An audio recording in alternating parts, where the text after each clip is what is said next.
I can see we've got Richard in the room. We've got Jackie. We've got Sue, who works with Malika. Hi, Sue. Hi. Hi. And we've got Matthew from the Faith and Belief Forum. Hi, Matthew. And we've got Chloe over in where are you? Brussels. And Rachel Halliwell. Where are you from, Rachel? Hi, Rachel. Hi, sorry, just unmute yourself. I'm from West Yorkshire, so I'm from a charity based in Huddersfield. We were originally called Yorkshire Children's Centre. We've now rebranded to Fresh Futures. Okay. And I'm working with young people who are lonely and isolated in the community, and we're working on co-producing a new service for young people in Kirklees. So, yeah, quite exciting, really.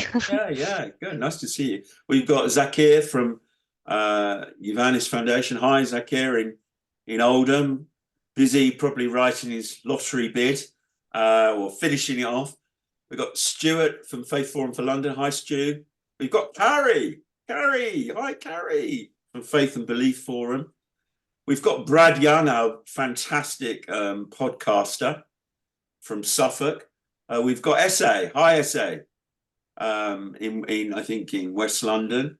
We know Essay quite well. We've been working on a CV. I think he's still looking for a job.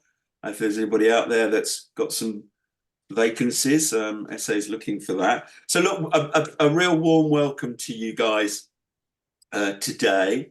And I'm Mark Ereira-Guyer.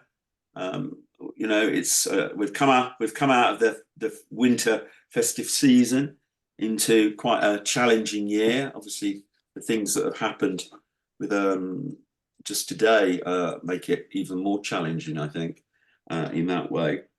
And it's part of the great winter get together. There's a whole range of activities over this weekend, and Richard from the Cox Foundation Connection Coalition will be talking about that shortly.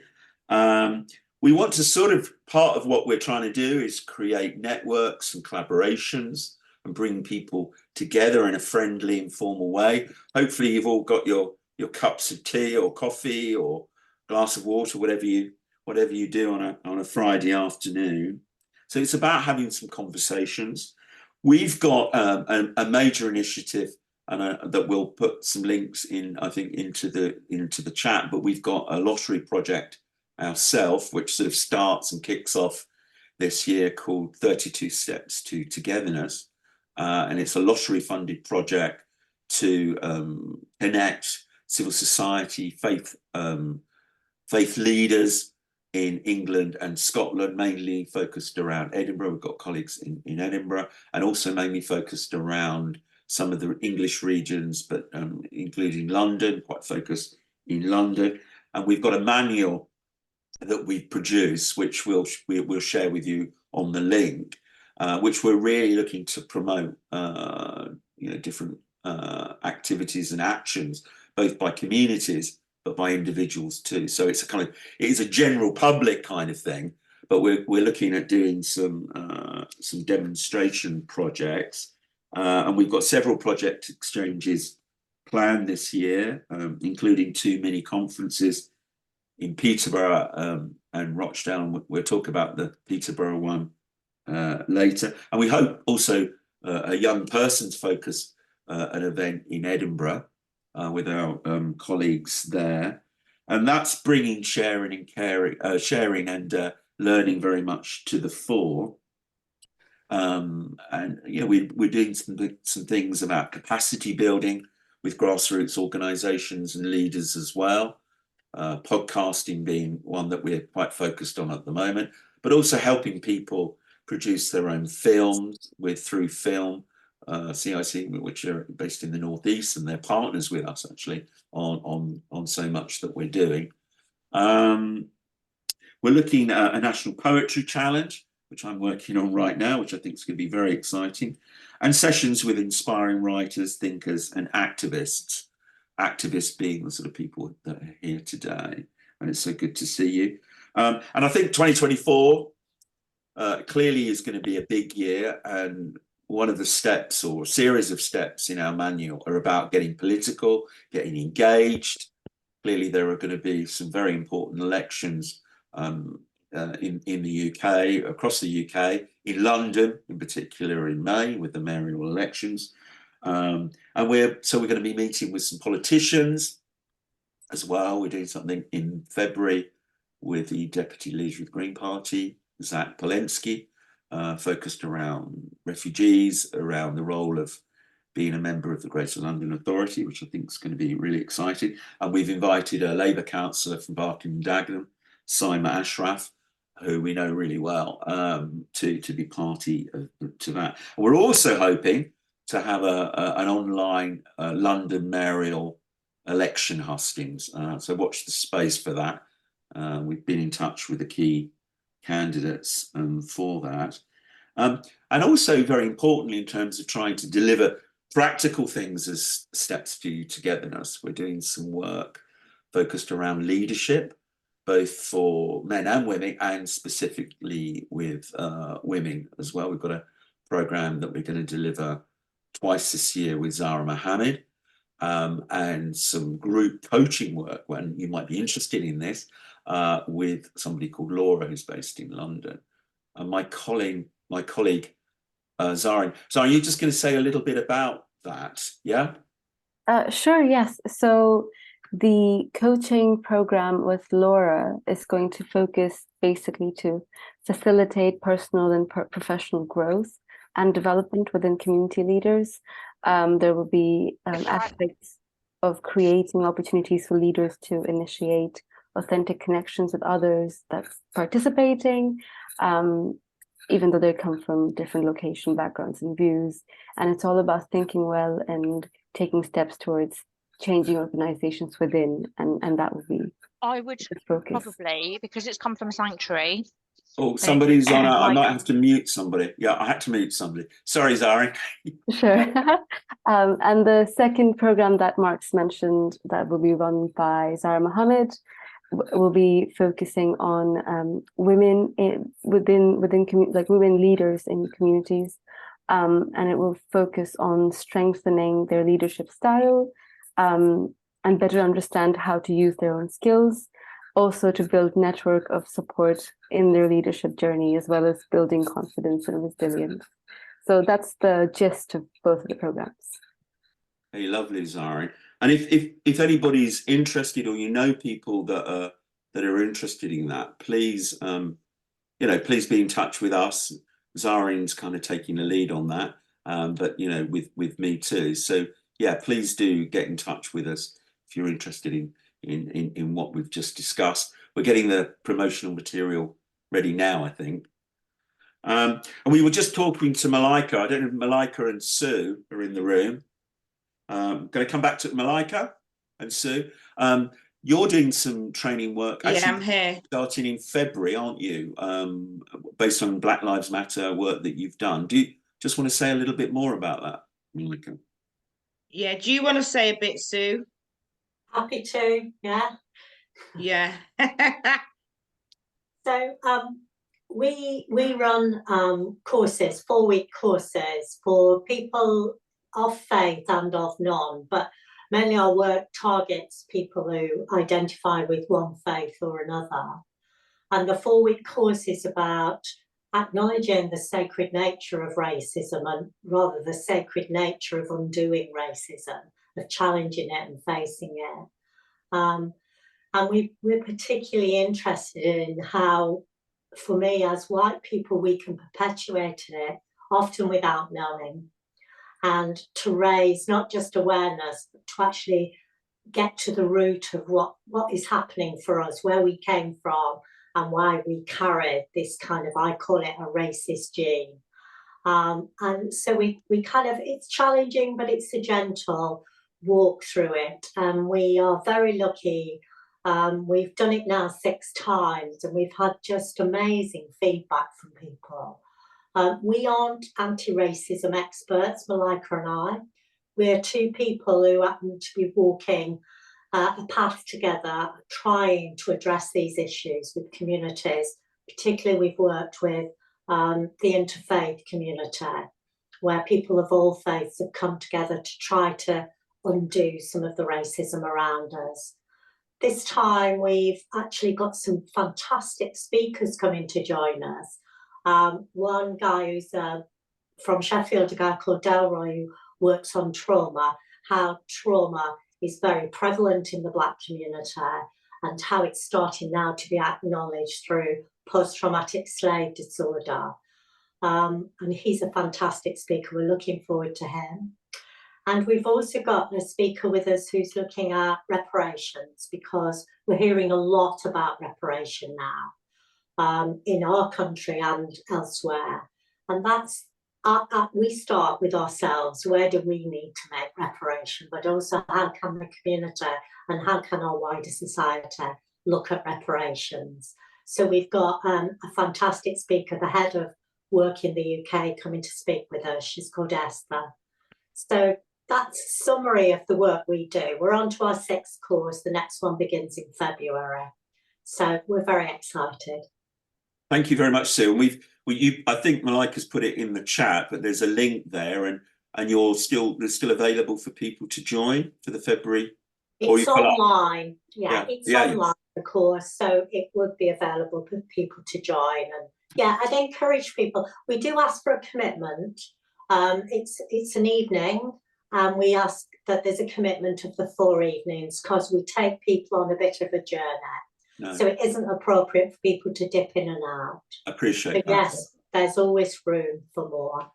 Okay, and I think Malika, I'm just coming back to Malika here, who's very recently this week joined we've got a lived experience reference panel as part of our work, and certainly as part of this project. Malika's just joined that as our 7th member, and we're really pleased to have Malika involved in that. So Malika and Sue, we're looking at perhaps doing something bespoke with you in the autumn that we can help you promote and be party to and participate in as part of Steps to Togetherness, which hopefully will be fully used up. How many people do you have on the course overall? Is there We've had up to 40 attend. Okay. I mean, initially, if you remember, there was quite a big commitment to change after George Floyd's murder. But, racism didn't begin and end with that murder. It goes on. And so we're always trying to target particularly faith communities here to come on board and look at how we can move these issues forward. We do focus on the Black experience in the UK. That's our big focus. Thanks a lot, Sue. Thank you very much. We've got Richard here from the Connection Coalition, somebody that I've obviously had quite a lot of contact with over the years. Richard, you're going to talk a little bit about the Connection Coalition and what that's doing, and it's part of the Joe Cox Foundation. Just wondered if you could give us a real sense of that. I mean, some people in the room will have a good idea of that, and others not. Be good to hear from you, Richard. Nice to see you. And you. Thanks for asking me along, and nice to see everyone. You asked me some big questions, Mark, in preparation for this. I like to do that. I'll start with the easy one. You said, how did I get into it? So I can do that. That's before joining the Joe Cox Foundation just over a year ago. I was a teacher. I was a wannabe artist and psychotherapist, and I did some movement building work at Parkinson's UK. But the main parallel, actually, the main reason I got into it was because for a long while, I worked at Mind in mental health, anti-stigma and discrimination work. And I think there's a lot of parallels in the kind of issues we were grappling with back then on the Time to Change programme that I worked on. With stigma and discrimination in some senses around loneliness. So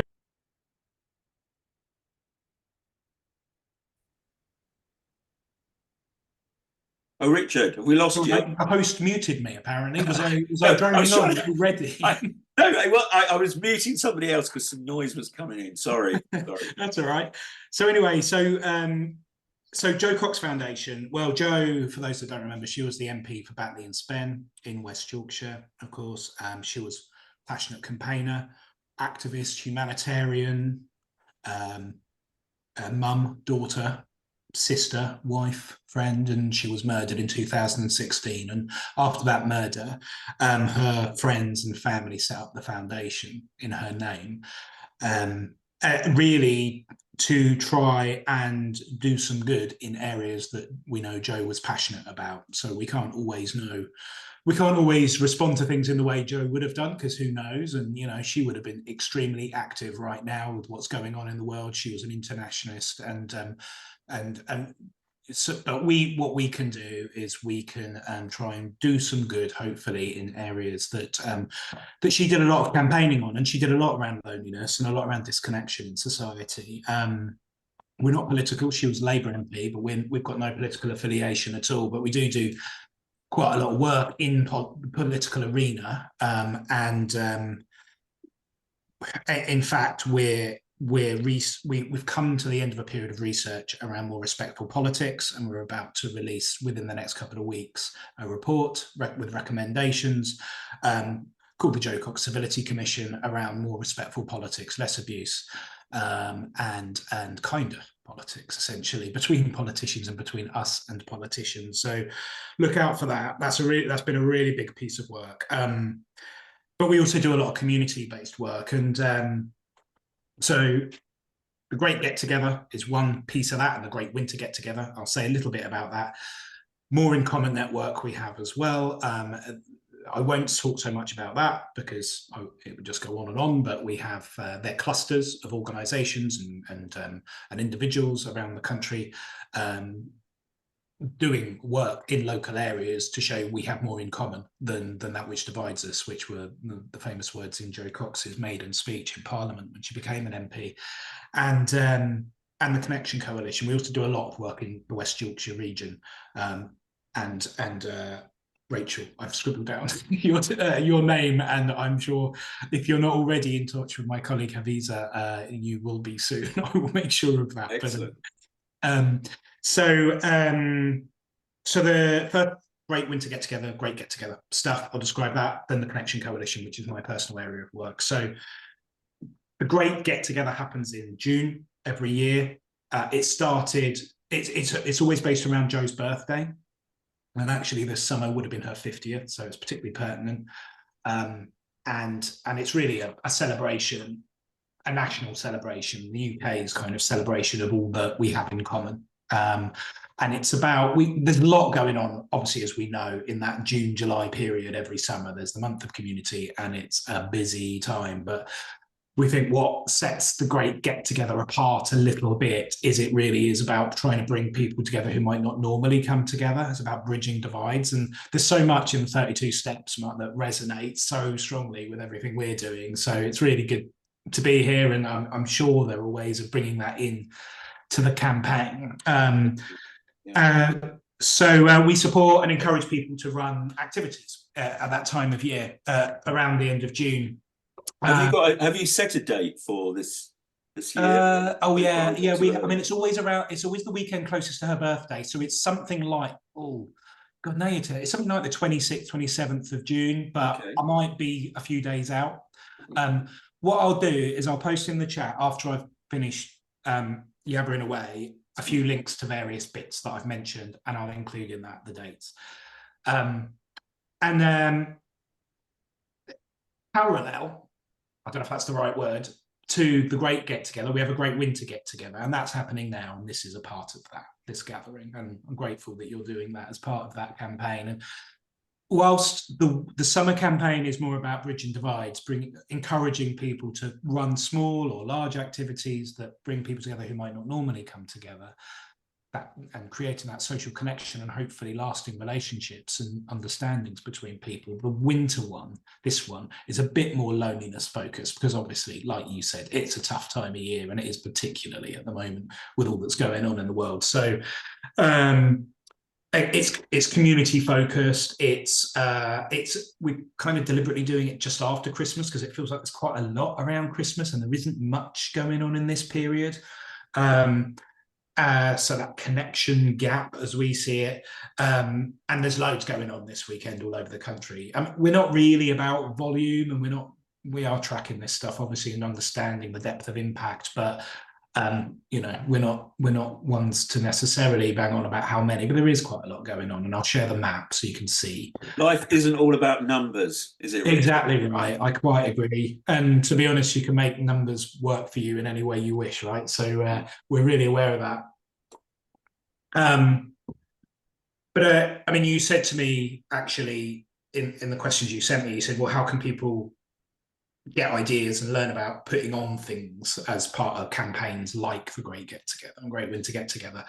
And you're right, it's not about numbers. Like, small things make a massive difference. And I'll share a link to a report that we've just produced called Moment to Movement, and that really shows that actually just participating in something small can make a massive difference for you and for the people that you might be connecting with in small spaces, in small fleeting ways, and they can stick, and relationships can build as a result of them. So it doesn't have to be big. I'll share a toolkit that we've produced with lots of ideas in it, and 7 Keys to Connection report, which we made last year, working with some of the members of the network, which I'll talk about in a sec. Lots of ideas in there, but the 32 Steps to Connection report as well, there'll be loads of ideas in there, and there are lots of these things out here of different ways of thinking about creating really good quality social connection. And these things do need to be thought about, of course. They don't necessarily happen organically. You need to kind of think about the spaces, think about the time people have together, think about activities they can do together that might overcome awkwardness and or fear. So I'll share a toolkit, and do have a look at the 32 Steps report as well, and the map. So these things together, that's a lot of other things out there. I know Warm Welcome are doing a lot this month as well, obviously with their campaign, and they've got loads of great advice on events and activities that bring people together really effectively. So the Connection Coalition, the last thing, it's another project that we're doing at the Joe Cox Foundation alongside the Great Get Together campaign. It's a network of it fluctuates, but it's around 1,000 people, and it's been going since 2020, and it started as a response to the pandemic. It was right at the start, April 2020. Joe Cox Foundation, along with Red Cross, Mind, Cares Family, and 1 or 2 others, Age UK, felt like, well, we're going to have a pandemic of loneliness and disconnection here. We're going to be socially isolated, enforced, and things are going to get really horrible for a lot of people, as they did, of course. But the network was started as in an attempt to try and fend some of that off and do something together across the country to make sure anything good that was happening was shared and could be amplified. So it's existed since then, into its 4th year now. We do informal get-togethers. I do a newsletter. I'll share the link. Everyone's welcome to sign up. It's completely free, and it's just a nice way of keep holding a connection between people who care about social connection and loneliness in the UK and internationally, actually. A big thing we did last year was I ran a community of practice for a group of the network, kind of looking at some of the challenges that people working in social connection in their communities are facing and trying to work through it together. And that Jackie, hi Jackie, was a member of that. And we're just finishing the evaluation, but it was really effective. I mean, it was a nice thing to do. People enjoyed it, but we're also really pleased that it seems to have had some impact in terms of people's partnerships and ways of working, which was important to us. So this year, I'll carry on doing some of those little things, informal gatherings, newsletters, but we're looking at how can we support people in the network to do their jobs, to do social connection work in one way or another throughout the whole year, building to peaks of activity, whether that be in the summer, in the winter, to really kind of address loneliness in society. I'll be honest though, that the funding for the Connection Coalition ends in 6 months, so we'll be doing some fundraising, I expect, like everybody else, and trying to think of ways of how we can bring what we do with the Connection Coalition in with our other work at Joe Cox Foundation as well, so they can strengthen each other. So there'll be some changes, I think, for the better this year with the Connection Coalition. So yeah, watch this space on that. But do join if you're interested. I'll put in a few links in the chat. But, Thank you very much, Richard. And my pleasure. We really value working with you. You're working for a great organisation, and I think the emails that come out with all the training courses and the connections, we really value that. And it feels like we're in a movement, which I think is really important. Is it UK-wide? We've got colleagues here from Edinburgh. We've got Ian here from Edinburgh Interfaith. And are you working UK-wide? Yeah, we are. Yeah. I was talking to Generations Working Together, in fact, on Wednesday, who are based up in Glasgow.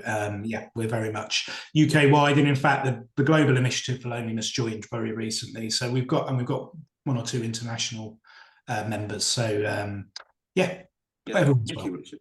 Hey, look, anybody want to ask Richard a question? I mean, you can put stuff in the chat, but if anybody want to say anything? Hey, thanks, Richard. And see you, throughout the year working together. And as I say, we really value that. And potentially we'd like to, partner with you on the poetry competition, which is national.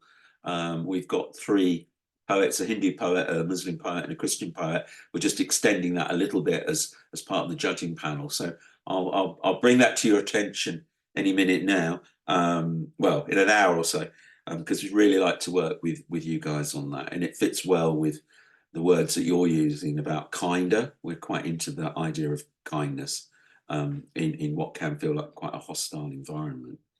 Thank you very much. We've got Sufia. Sufia, are you? I thought I saw you earlier, Sufia from the Maryam Centre, London Muslim Centre, Islam Mosque.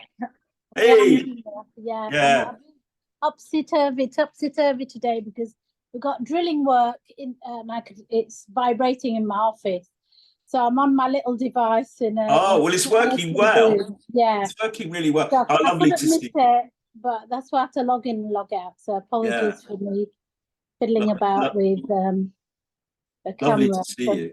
No, I mean we've kind of we met. Well, I think you've met Francesca and one of our other directors on something. We came to see you, Sadia and myself, and actually the chair of the European Network on Religion and Belief. We saw you before Christmas, and thank you for the lovely tour around the mosque. That was our pleasure.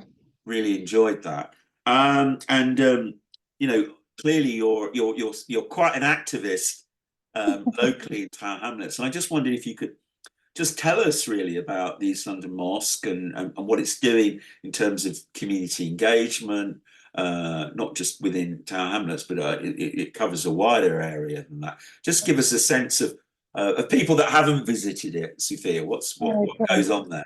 Well, first of all, I'd like to start with a warm welcome to the mosque when you're in Tower Hamlets or the East End. Do come and visit us. So I'm the head of programs and the Maryam Centre, which is the wholly dedicated women's area of the mosque, which is it's a building in itself. And so I work across the board. I manage the projects of the whole mosque, hence head of program. But part of not just my day job, my kind of activism, it has been a long-standing one where I've worked for women's groups in the past. So 17 years I was in a women's only centre, and women's development, empowerment, leadership, that's kind of my background.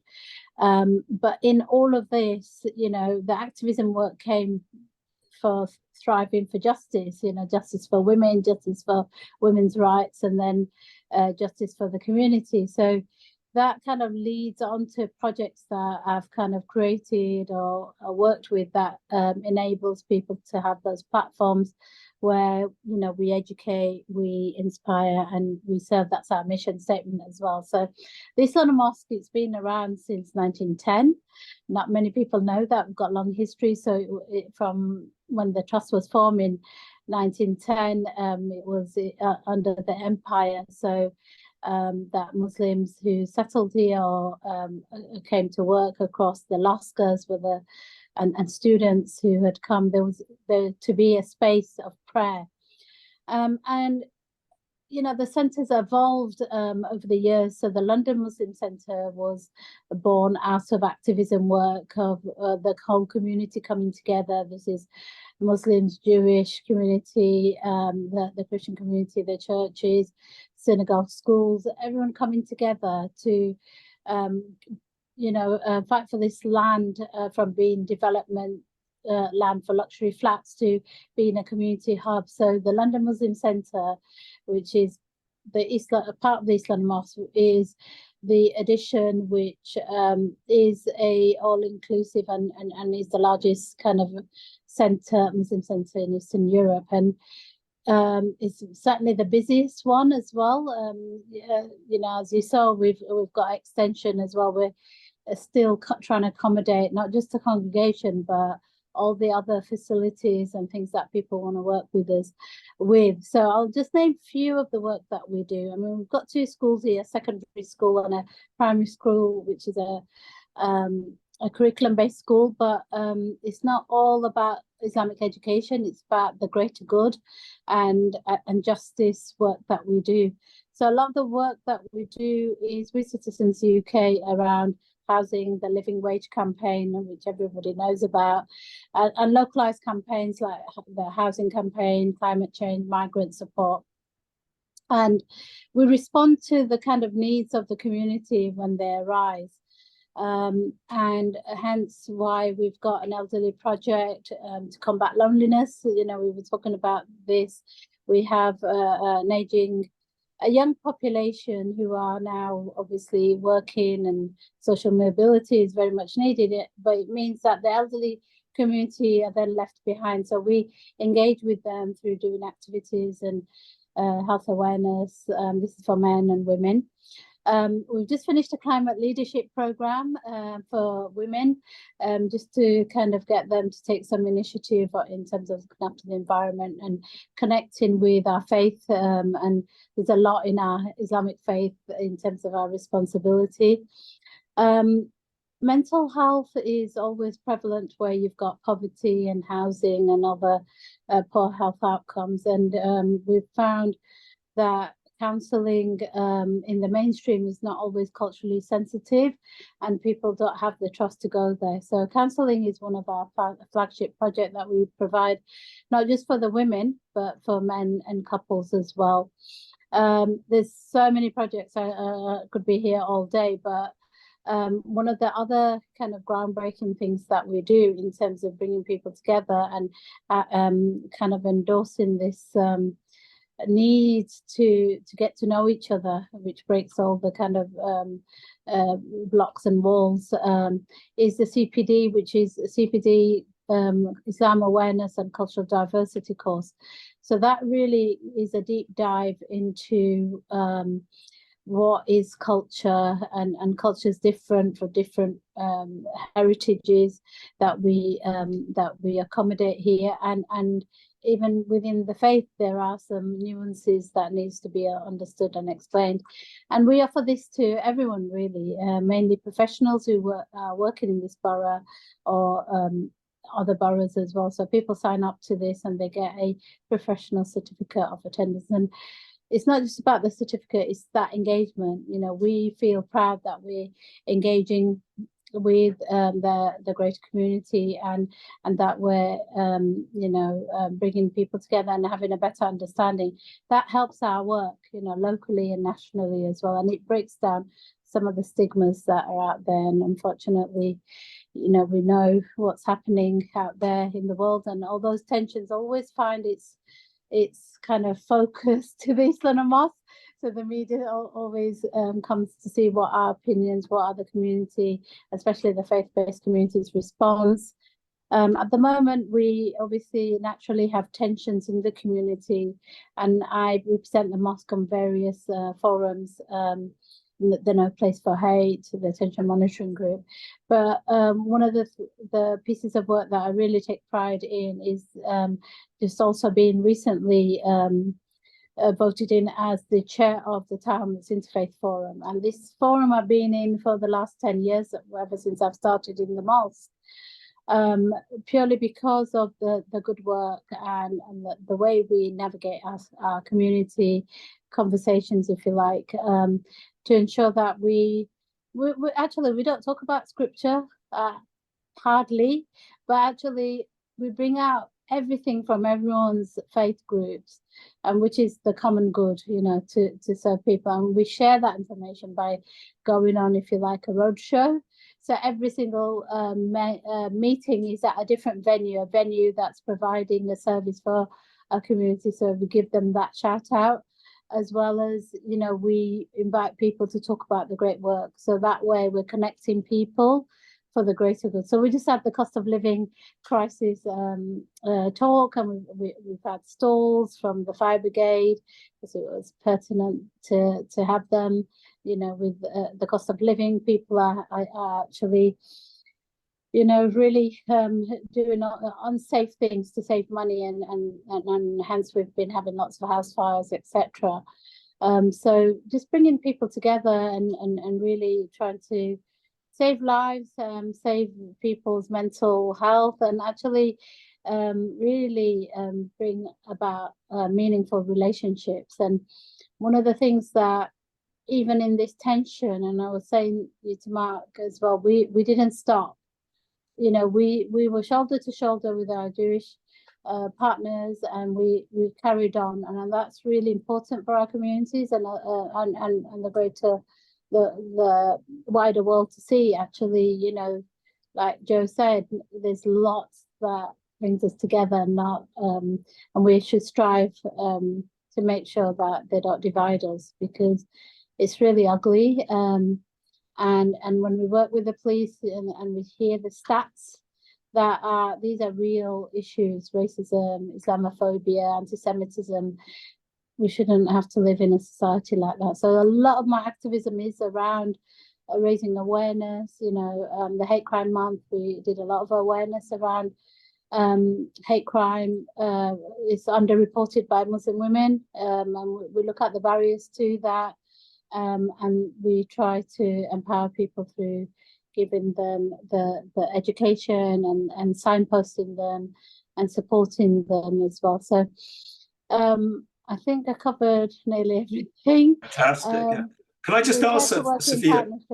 Yeah, can I just ask, in terms of the visits, can people get in touch with you and just organise visits or project visits? Maybe we could do organise a more large scale one, a group thing. Yeah, we would love to accommodate. Yeah, we would love to accommodate you. We've got a visits email, so visits at London Muslim Centre, but you could email me and I could forward that, and they will you know, sort it out in their timetable, and definitely you get welcome. Similarly, if you want to join the course or want to know more about it, it's courses at London Muslim Centre. Okay. I could send those to you. Please do. Later, if you want. When does it? Have you got set dates when those courses start? Or? We are planning some set dates at the moment. I have to say, the East London Health Foundation's been a bit greedy. I'm only joking, but we've been in partnership with them, and they've signed up 100 of their staff, that's psychologists, occupational therapists, nurses, which is brilliant. We do offer a free one, which I'd love to invite you guys to, in Interfaith Week as well. So I'll give more information about that. So you don't have to pay, but come in. I think that'd be, we could accommodate something, I'm sure. And we could find some dates that we could give you as an option. That'd be really nice to have everyone from this forum. And really, you know, people spending the whole day, you know, breaking bread with us and having chatting to us really breaks a lot of barriers. We've got the London Fire Brigade, their teams as well. You know, recently the report was quite damning that they're institutionally racist, so they've reached out to us. And I remember, you know, some people come saying, "What, you know, why are we in a mosque? What's that got to do with anything?" And by the time they spent the day with us and they realize, you know, Muslim women can talk and why they dress up, you know, breaking a lot of misconception. You know, we've got some really great friendships, and I'm part of their Interfaith their community forum. Similarly, counter-terrorism police officers, we've trained them since 7/7, I guess, you know, and I could say this quite confidently. They ditched their own training to come to us, and so we've got a contract where, you know, they send people because it's the lived experience, and having a better understanding, and it's a safe space to have that as well.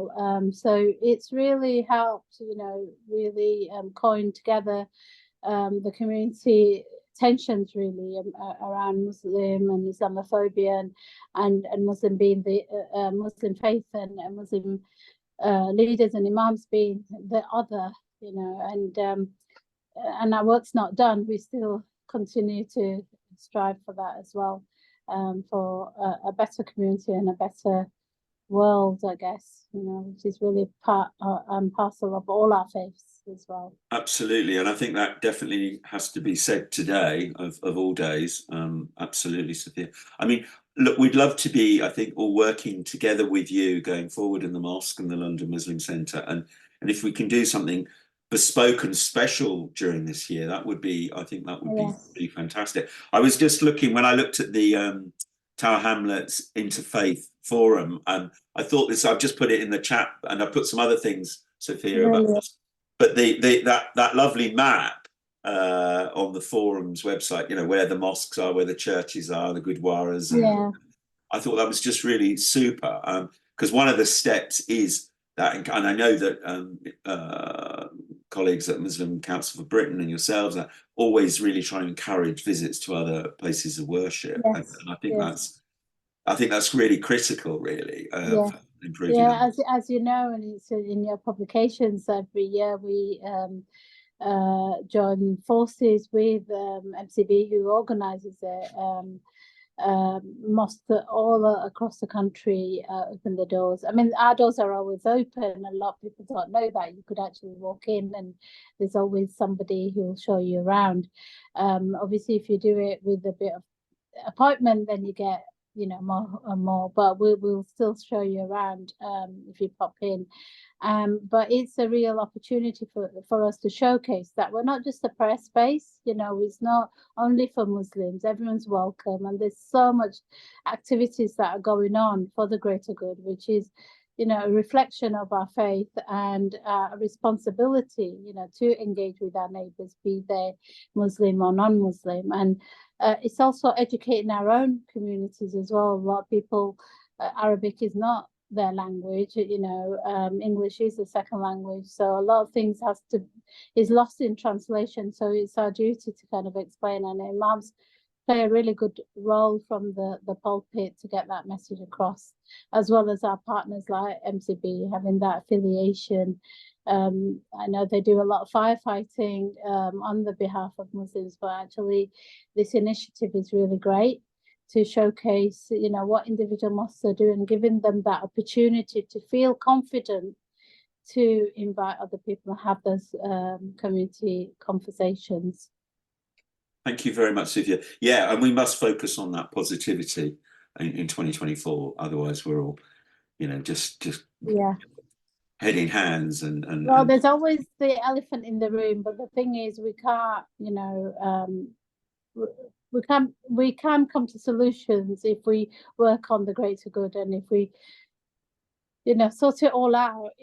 We're all got the same mission of greater good, and you know, politics is politics, and we can't, you know, you can't win with that, and it's a different kind of a ball game. But I think what all faith organisations are all got this remit of doing greater good and looking out for people and reaching out to humanity. And I think when humanity reaches out to one another, there's a special kind of magic that happens, and you know, nobody can take that away from you.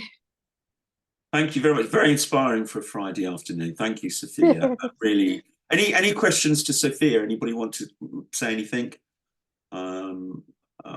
We've got no. Sufia, Diwan. Hello, Diwan. I'll just quickly say, I think Sufia's undersold East London Mosque, because I think growing up and still now the word mosque has a lot of stigma to it, but I think East London Mosque is more than a mosque. If you go on a Saturday or a Sunday, I live in the beautiful town of Rochdale up north, but when I do visit the south, I always make it kind of obligation myself just to visit on a Saturday. So there's something always going on, whether it's a fun day or some kind of amazing. You're walking, it's like a proper like a marketplace, full of different colors and very diverse. So I would recommend anyone to visit on a Saturday. So I don't know, on Monday and Friday I'm too busy to visit South. Yeah. I don't know how it is on the weekday, but Well, we're going to do a special visit so we can really unravel all the kind of gems within it. We've got a wonderful strong room of 113 years of Muslim history, and the activism that our forefathers had done to create a centre like this, and then the work that we do with the young youth and everything. So yeah, I can't, you need like a week to finish up the work, and I'm not boasting here, but it is busy, and I feel really proud that you know, that I am part of this establishment, and that I get to do all those good works. It's a challenge sometimes, you know, because you have awkward people, but you know, our mission is to serve, to educate, and to inspire. And I'm so happy, Diwan, that you choose to come to the East London Mosque when you're down here. Thank you. And Diwan is actually going to be, Diwan, who was just speaking, is going to be working with us on Steps to Togetherness, very much focused on the north, and working with our colleague Sadia as well, who's somewhere in the room. Well, hopefully still in the room. Thank you very much, Sufia. Francesca, you were going. Francesca was going to update a little bit about our kind of communities work, which is kind of bespoke support to grassroots organisations. Francesca. Hello, everyone. Sufia, really great to see you again. And actually, we've just been commissioned for a new piece of work in Tower Hamlets, actually. So it'd be really interesting to get you involved in that if you want to. That's about how community conversations can inform local healthcare. So we're evaluating these new neighbourhood forums that are going to bring together grassroots organisations, local residents, and also the health and care system together in these quarterly meetings to kind of co-produce solutions. So that's a project that we're really excited about. So with kind of communities, steps to sustainability, we're coming up actually to kind of the last few months of our delivery. We got the funding last year in April, and the programme is basically a capacity building initiative for organisations led by and for marginalised communities. And so far we've supported around 240 sector professionals through one-to-one support, workshops and professional leadership coaching. And we've had some great outcomes that have come out of our one-to-one support so far with the grassroots organisations. And just to kind of name a few of them, we've been working with James Ross Hunter Youth Support, which are based in Lewisham, to create a report for Lewisham Council about their community conversations with local communities on how to reduce violence. And that's been a really important report, and it's actually recommended, the recommendations have actually informed a lot of things that they're doing for the next strategy in the next year. So that's been an amazing outcome.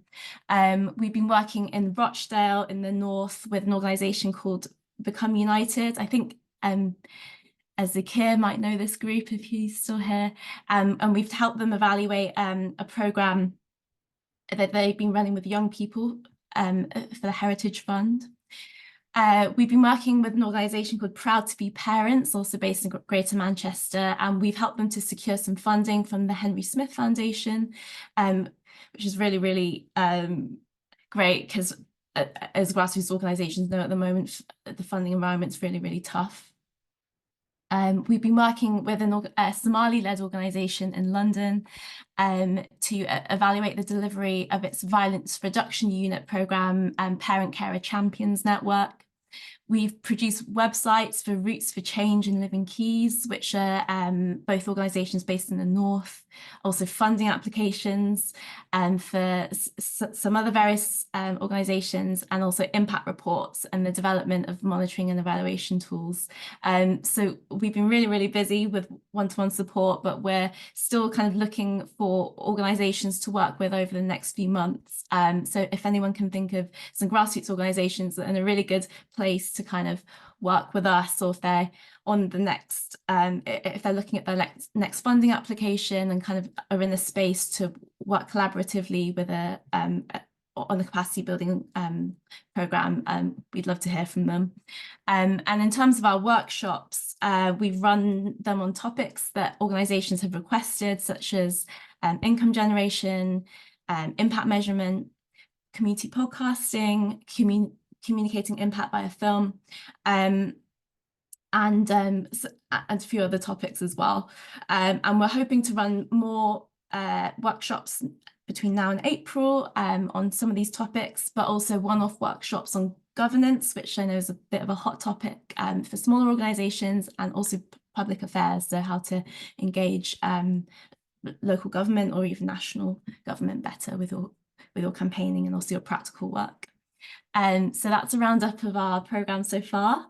And talking to our new programme, which is 32 Steps to Togetherness, which has been launched this year, and we're kind of coming up to speed with that and really rolling out some of the programmes which Mark has been speaking about. Our kind of next big project or programme will be our Celebrating Togetherness conference in Peterborough on the 7th of March, and that will be to celebrate our 2 flagship initiatives, Kinder Communities and 32 Steps to Togetherness. That's going to be hosted at the Peterborough Museum and Art Gallery, and the day will consist of keynote speeches from Zara Mohammed and Ian Stewart, who I think was here earlier on. Wasn't he? I think Ian was doing a recording. He might have gone off, talking about the power of grassroots action and also hate crime awareness. We'll be doing a projects exchange, so organisations that have been supported by Kinder Communities can come and share their work and talk about their collaboration with us a little bit. And then we'll also be running in-person workshops on podcasting, filmmaking and income generation. So hopefully this will be a way that we can really celebrate grassroots movements and get people together from all different parts of the country to kind of come together and mobilise really in quite a tough environment that we're all experiencing. So I think that's everything that I wanted to update on. If anyone's got any questions about the support that we're providing or the events and the programming that's coming up as part of 32 Steps, do get in touch. Hey, thanks a lot, Francesca. I put the link in the post. It's quite brave for us, I think, to be doing an in-person event in Peterborough, but we really wanted to do that. Our lived experience reference panel that I was just referring to earlier, we're really keen to actually get people in the room together, so that it wasn't all online, and really share experiences and learning from different parts of the country. So I hope people can join with us on that day, and with Zara making a key speech, and Ian as well from Edinburgh about the work that they're doing to combat hate crime. I think it's going to be a really good learning day. It's going to be worthwhile coming, so hopefully people can join us on that. Lastly for the Coffee Club, but really importantly, because I think it's something that's clearly absolutely in our lives at the moment, which is a horrendous war that's going on before our very eyes. We're watching it playing out on the screens minute by minute. We thought that it would be really good to hear from our colleague, actually Sadia Akram, who's works with us at Civil Society and has worked with us on various projects, and we love working with Sadia, and she's actually doing an assignment now with the Greater Manchester CVO, with our colleague Natasha, working away on that. But her main daytime job is working with the Forum for Discussion on Israel and Palestine, FODIP, and she's been doing that for a number of years. It's a 12-year charity. It's been going for 12 years. And it focuses on helping Jews, Christians and Muslims in the UK to talk about the war and conflict or situation, however you want to term it, which so often divides us. And they've been doing some work on that for many years, and obviously very difficult to do that work right now. And in fact, they have been running at FODIP a Bringing People Together project, funded from the same pot of money that we've got our money from, Bringing People Together. And they've been running a project called Tough Options Moving Forward. So, hello, Sadia. Hi, everybody. Hi, Mark. Thank you for having me speak as FODIP. So, yeah, like Mark said, I've been working with FODIP for a good number of years now on this issue of Israel Palestine, which seems to have dominated our screens more recently. And I guess one of the things that we know at FODIP is that whenever there's a flashpoint, it then has an impact on our communities here. And one of the reasons why FODIP was really set up those 12 years ago was really to talk about what's happening in the region, but not allowing that important to our communities. Sadly, we've seen that happen quite a lot because of the recent escalation. So I guess in terms of what the Bringing People Together project, before I go into that, we run, as FODIP, we run a number of projects. We run listening facilitation, we run study tours to the region, we provide advice and guidance to universities, schools and organisations. And one of the things that we find is actually, I think Sufia mentioned it earlier on, it's the elephant in the room. And one of the things that many interfaith organisations do not really discuss and tend to say, leave it at the door before you walk in. And we talk more about our faith and what brings us together than what divides us. This was really set up, FODIP was really set up to indulge in that a little bit more, and a safe space to have positive conversations and positive dialogue on this, to increase the awareness, but also to see each other as humans. We don't push a political position or any position other than the safety and dignity and self-determination for everybody in the region. And you'll notice the organisation is called Forum for Discussion of Israel and Palestine, and it was purposefully kind of kept with Israel and Palestine in, because that itself can divide many communities on, actually it's not Israel or it's not Palestine, or, you know, and all of those kind of issues. And Mark mentioned earlier on about conflict or situation or issue or whatever it is that you want to call it, and that's really what it is. For many people, it's not a conflict. For some people, it is a conflict. So we're not here to tell people how to term it, but what we have been able to do is hold safe spaces for people to talk about these issues that absolutely affect us and impact us as communities here, more so for the Muslims, Jews and Christians, because we have a vested interest in the Holy Land, but also other people for lots of different reasons. So we have engaged in the Tough Options project that you alluded to there, Mark, with people of other faiths unknown. And we called it Tough Options really because it really is a tough option to have dialogue. And I think Sufia can back me on this, and many others can back me on this, that actually even coming together in a space with somebody who holds a completely different perception to your own is difficult, let alone having a conversation about it. So, which is why it was named Tough Options. So this particular project is funded by the National Lottery, Bringing People Together Fund. It brings young people together from Northern Ireland and from the Greater Manchester region. Manchester, because we're based in Manchester, we are a national charity, we're a national organisation, but this particular project focuses with people, younger people around this area.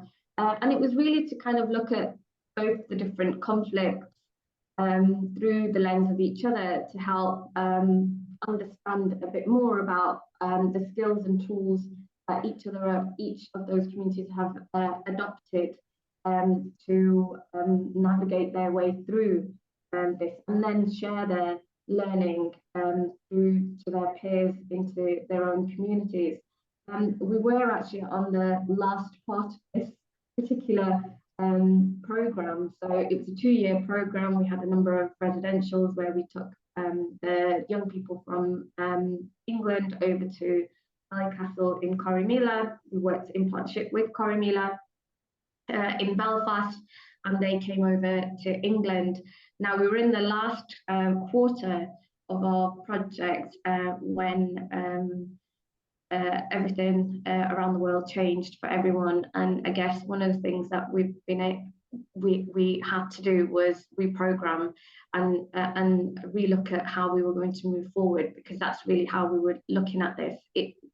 Dialogue was extremely difficult, actually non-existent at this time, and it was very much about how do we move forward, creating that safe space still for those young people in particular to be able to talk about what's happening for them, but also how do we move together as a community together and bridging that divide.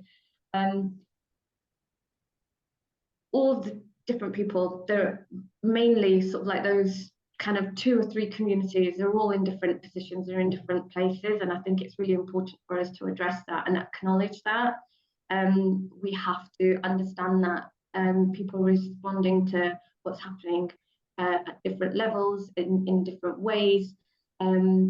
We at FODIP as a collective, but also individually, we've seen how this is really polarized communities and really increased tensions and increased anti-Semitism and Islamophobia, anti-Muslim hate, anti-Palestinian, anti-Arab hate. It's incited lots of hate between communities, and it's been framed as a Jewish-Muslim issue, very much so. And terminology and language and what we're seeing on the media also has an impact on how people are responding, especially for younger people who are posting and reposting, you know, lots of stuff that they don't necessarily watch the end to, but they've kind of seen stuff and they're reposting it that might be triggering other people off, and that's just escalating and heightening those divides, I guess, in our communities. Now, FODIP has been asked to come into schools, colleges, and universities to help them to work their way through this. And those interfaith organisations who've always said, let's leave the elephant out, have asked us to come in and help them, because this is something that has actually really changed the way they've worked, because many moderate voices now are also questioning and wanting leaders to make a stance or take a position. And what we notice at flashpoints like this, it becomes quite binary.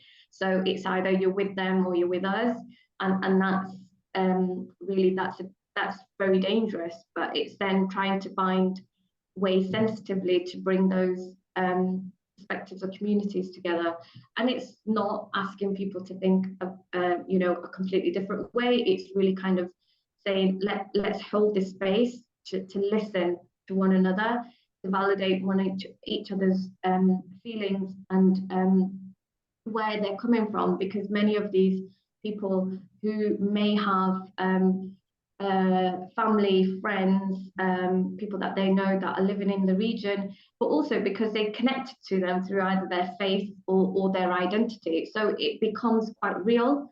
And it is one of the things that actually is, you know, as at FODIP, we've always said it's one of the most contentious issues, but also one that divides everybody very much. And I guess that's what we've seen. We have put together, and I will share this with Mark, and maybe he can send it out later on, is a number of different media sources, and we encourage people to diversify their media sources, not only different types of media, but also different sources. So, you know, kind of lefts and the rights, and Israeli and Palestinian. And I will send a number of, you know, we're not endorsing any of them. We're just asking you to kind of be able to listen and to hear and to understand the different perspectives, which also then allows you to kind of look at what is propaganda and what is fake news, because we know that there's quite a lot of that happening. So I guess one of the things that we do at FODIP is work together as Muslims, Jews and Christians. So in our team, we have Muslims, Jews and Christians. Our board is also made up of Muslims, Jews and Christians. We don't represent that community or those communities, but we reflect those communities. It enables people who are part of those conversations to feel like there is somebody who might be able to understand where they're coming from, or they can resonate with them. So what we have gone and done is worked in many schools. If they've asked us to come in where they've kind of had some issues, we've been able to model that behaviour, having those very different perspectives and opinions, but be able to sit together in the same room has been really, really important, and I think very empowering.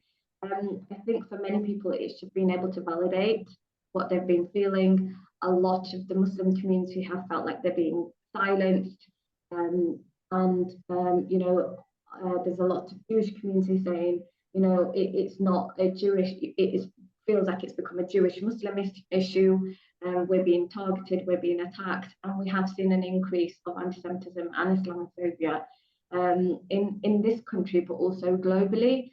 And that also reflects how we term things and how we talk about this.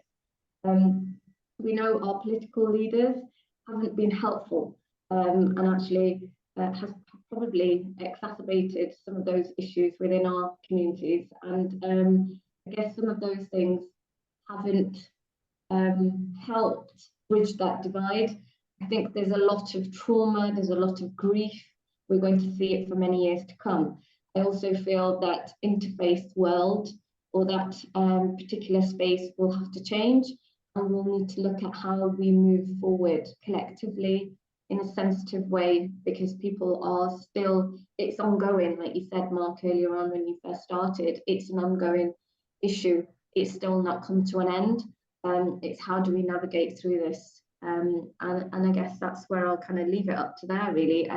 We are, at the same time, there has been some positivity from our younger people, but also our community members, where we've come together and held vigils. We've tried to find ways to come together and break bread, bringing Muslim and Jewish women together and saying, you know, we need space to keep us together. Even if it's just holding space and not talking to one another, but just being in that same space, like I said earlier on, even that is very difficult.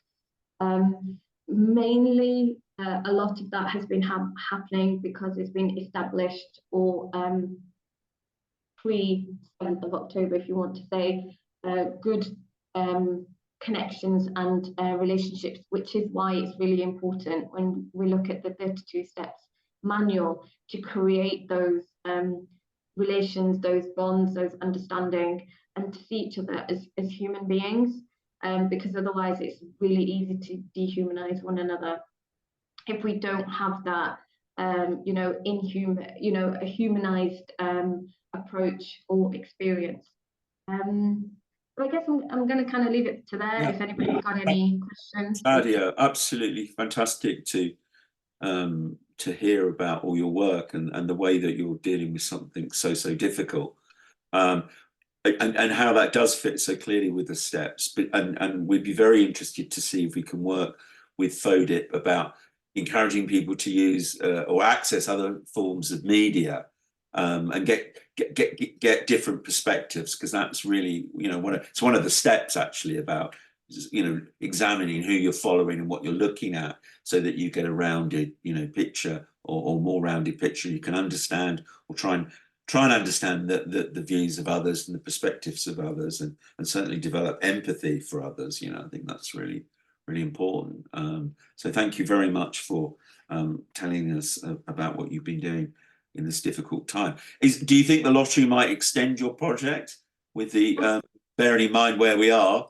Yeah, I mean, perhaps we are in conversation with them. I think they also understand that it's really important that we continue the programme and know that we've had to put it on hold.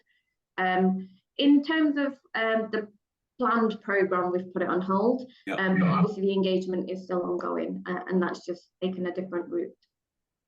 Thank you.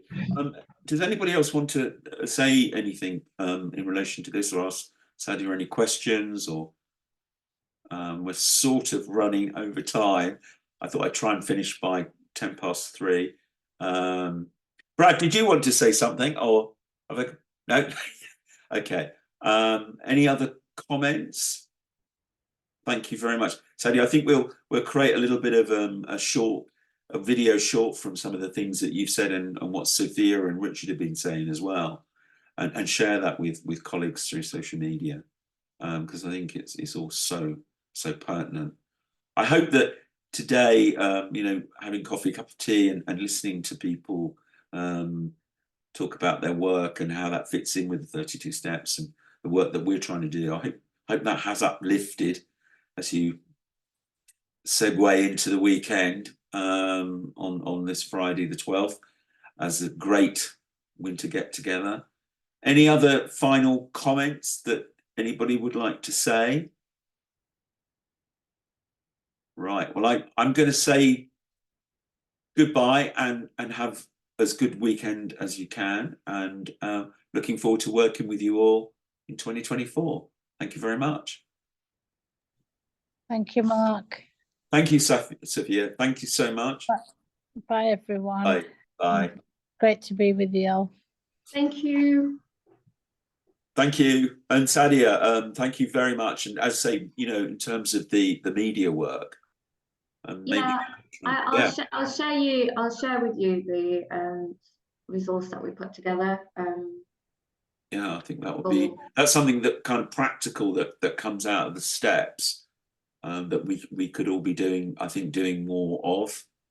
Try and get people out of their rabbit holes, really, Absolutely. Yeah, it just allows you to, we're not, like we said, we're not endorsing any of the the sources, but it just gives you a range of different I think it's really narratives, I guess, on this issue. And I think what happens is generally we kind of we're in our bubbles, and we tend not to, or echo chambers as they call them, and we tend not to kind of go out of that. And also I think that it's a lot more deeper than that. Even if we are seeing things that don't really necessarily match the way we think, we have filters, so it might not necessarily stick to us, but at least we're still acknowledging and we're seeing what else there is out there, and trying our best to see what else is happening. So the reality of the situation rather than what's being fed to us, whether that's through Western media or through media from the region. And obviously, as a Muslim person, from my point of view, we do feel that we are being silenced and we are being attacked. And I guess FODIP has provided that platform for many people to kind of say, actually, we want to share what the realities are for us and for you. So there's no hierarchy in any way of what we're feeling and what we're seeing. So one thing isn't more important than the other. Your pain and your grief isn't more important than my pain or my grief. It is pain and grief, and that's the way we see it. So it's been able to hold each other in that space, and it's been really interesting because you've had lots of people challenge. I mean, there's lots of stuff that's going on about boycotts, and talking to the community that are not boycotting, listening to what they're saying about what the boycott means, but for those people that are boycotting, and within intra communities, there's tension within communities, and that in itself is also something that many people are not don't really know is happening. But yeah, it's a difficult issue, and I don't want to call it complex, because, you know, for many people, even using the word complex makes it like they'll just switch off. But what I mean by complex is within our own communities, how it is complex, and it's not necessarily what's happening in the region, but what is happening in our community here. That's the difficulty. We're just not wanting to hear the other, each other, regardless of what we think of what should happen in that region. We are living, you know, in diverse communities here, and we should encourage people to come together, even if we think completely different with one another. But, you know, what's happening right now is defining our community engagement and interfaith work. Yeah. But people aren't rushing off, which is quite sweet. And Sadia, I just want to, you know, and I want to promote this actually. Sadia gave me a birthday present. And that actually, well, Happy it was birthday. no, it was a bit back, but it was about the 100 years, you know, between you know, Israel and Palestine. And it's a book. I might go and grab it and show it to you. It's a very good summary of the last 100 years since the, you know, 1917 declaration. The British, as usual, are there doing something, and it's never particularly good. So that was a great book, Sadia, and I think that people, you know, reading that could get a lot from understanding, and it can really help you understand the situation we've arrived at. Actually, there are a number of books out there, and also, you know, on our website there's a short video called The Tightrope, I think it is, Taking the Tightrope, and it comes from a Christian perspective. But you can definitely, you know, watch that. And the reason that was put together, it was put together a few years ago, was to help people who are Christian pilgrims who are going to the Holy Land to kind of understand that region more than just it being a pilgrimage, and to see the people, you know, and you know, they call it the living stones rather than just the stones that are just there, and trying to find asking people to kind of open their minds when they're out there in that region to understand what else is happening in that space. So, you know, that in itself is great. Also, there's other short videos on there from our participants about how they felt about it.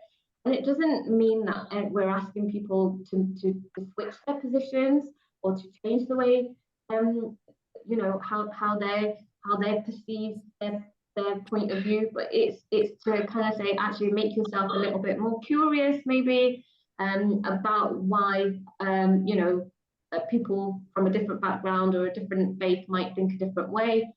So we can at least talk about these issues. It's much more healthier that we talk about them, and we just make our own minds up about stuff and kind of become quite segregated.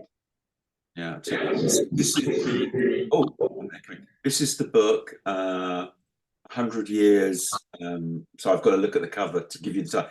It's called 100 Years, A War on Palestine, A History of Settler Colonial Conquest and Resistance by Rashid Khalidi. I'm sort of more than halfway through, but it's not a fun read. So we should maybe set up a book club and then do a chapter each. Well, yeah, we have done things. We've done things like that in the past, Yuan. We've run that. We're going to do a little bit of this in the context of 32 Steps, because I do think it's quite a useful way of doing that stuff. But it would be really good to do something specifically, I think, around some. This is a 2020 book. It's quite a recent book, and you know, I think we could perhaps do that. Sadia, Diwan, organise. I was going to say, I mean, a caveat to that might be other people may not think that that's a good reflection of what's happening. So no. I mean, maybe we could choose another book, another perspective. Might be different. And I think that's really it. You know, people come at this with different facts. But that is a really great book, Mark, and that's why I got it for you. So I've got a suggestion for the book club. I've been reading Gaza in Crisis by Noah Chomsky. It was published in 2014, and it's like you could be reading it this year. and within this 10 years, nothing's changed. Fran, I'm reading that So again that was now really as well. an interesting experience reading it a decade later. Yeah, I'm reading exactly that book again now, and it is like the same. It's by non-Chomsky again, an author that some mainstream Israelis may not endorse or kind of look favorably on, but and that's one of the things that that is I mean, I important think, to point out here. But it's a great book. It's a great book. I mean, I think in terms of the civil society team, I think that we need to have a discussion around where we are now with this, because I think clearly the actions of the UK government with the US today, I think really do change things again. But I think we need to perhaps have an organisational perspective, because I don't think you can always just sit on the fence. I appreciate, Sadia, where you are with your FODIP role, of course I do, but I think that probably a number of us have got to the point where we need to be saying something different, or we just collude. And I think, I don't feel very comfortable with collusion. But I do think that's a directors and civil society team. We've got a team meeting, as you know, on the 26th. I think we need to come to some view around this, because it's I mean, I was going to say, Mark, I mean, I know, like, obviously with FODIP we are still individuals, and we obviously hold our own positions, and that's all okay. And that's one of the things that I spoke about earlier. It's about being able to model that, to stand with somebody who might have a completely different position. So me as Sadia Akram, I'll hold a different position to maybe somebody else, who's also part of FODIP, and that's okay. As FODIP, one of the things that we say is that we are asking, we want the safety and security for everybody, and we want this to end. We want this bloodshed to end. And there is an occupation. We do not hide from that. There is an occupation. But for many people, for some people, that occupation doesn't exist.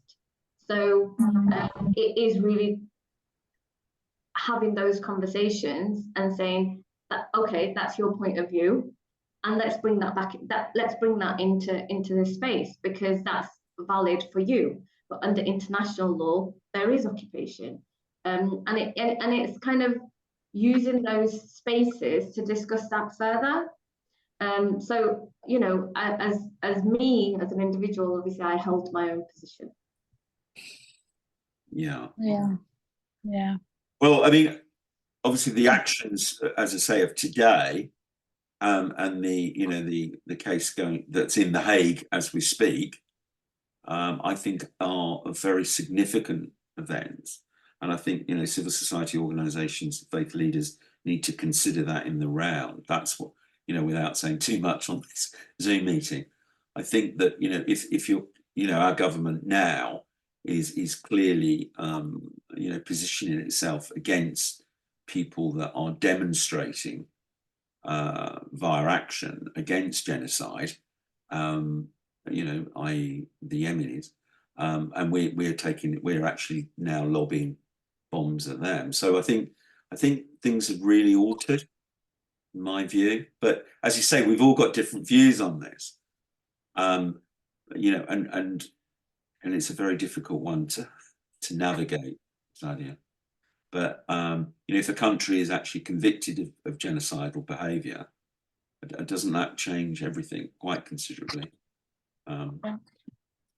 We should think it should. Yeah, but we're seeing a lot of, it's like it beggars belief. Like, you can't understand how injustice could be justified. And we're seeing this, and you do feel powerless, and you do feel there's a lot of people with mental health around this, and I myself, the break, I think a lot of it was, so just saying, looking at different opinions, all of that, it's just, we all know in our hearts of hearts what injustice looks like. And I think that's the most